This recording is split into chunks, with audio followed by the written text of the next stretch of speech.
For everything there is a season, and a time for every matter under heaven. A time to be born, and a time to die. A time to plant, and a time to harvest.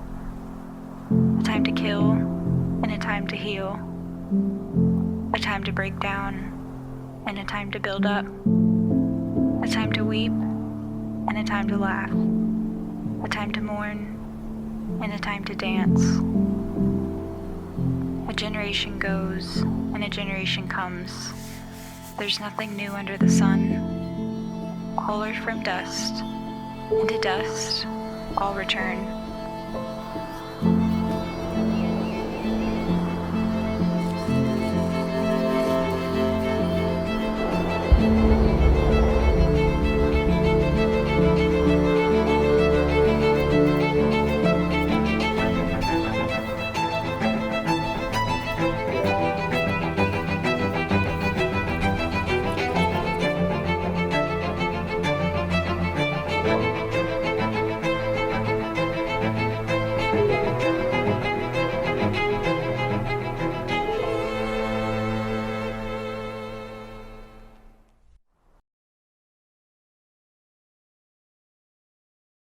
My name is Kristen Yann, and I'm from Dade City, Florida. It's a small town just north of Tampa, Florida.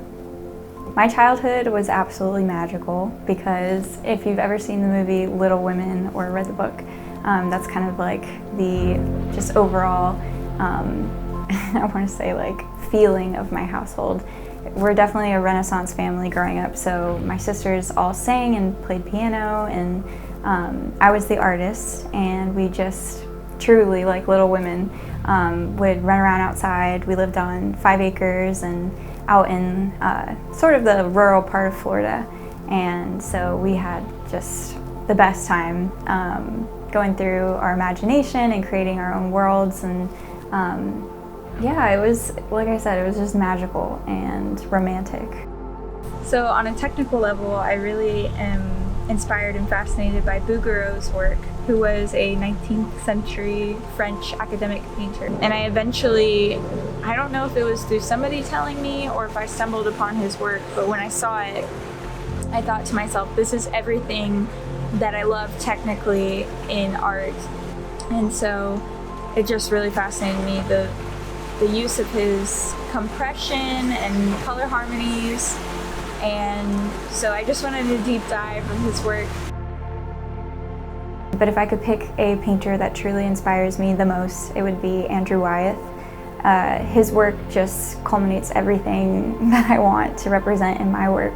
And it's just that quiet, still, contemplative nature that transports me to a familiar space in my life.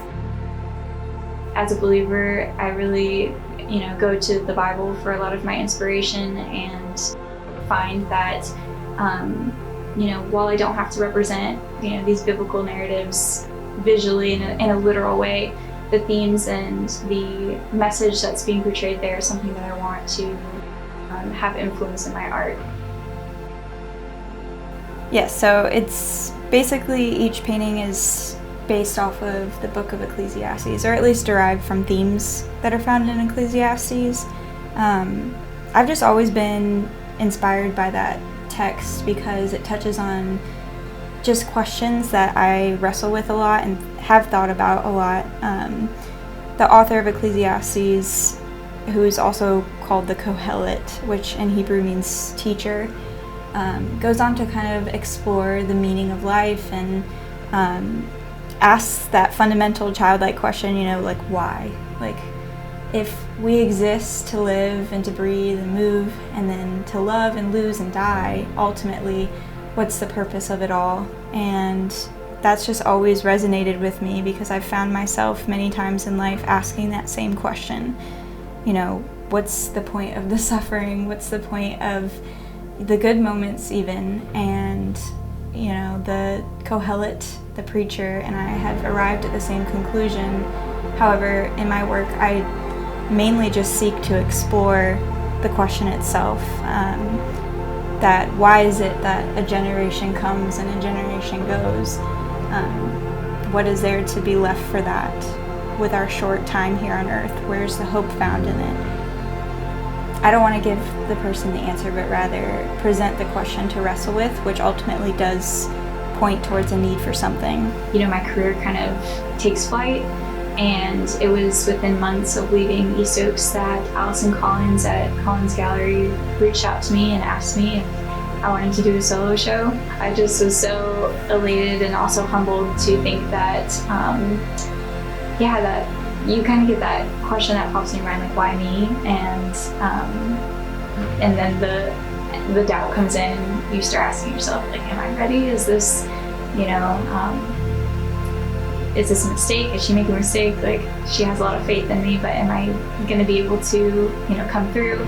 And in that moment, I just kind of tuned it all out, and I just remember what I'm doing this for, and just know that this is a gift from the Lord, and it's all about Him. And so I guess the initial response is sort of like fear, and then once you get past the fear and you realize, like, this is happening for a reason, it's just pure joy.